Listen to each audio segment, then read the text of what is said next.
Yeah, to replace these knobs, any of these knobs, first thing we need to do is remove these two screws which are here, 1 and 2.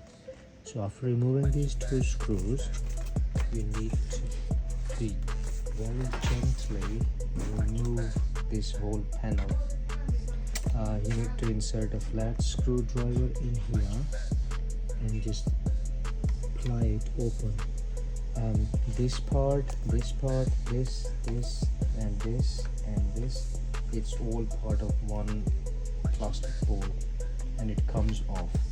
So insert a flat screwdriver like this, and then it will gently just pop it open.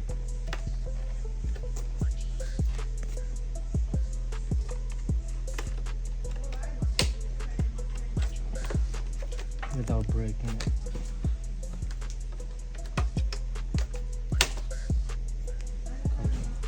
And you can replace these knobs.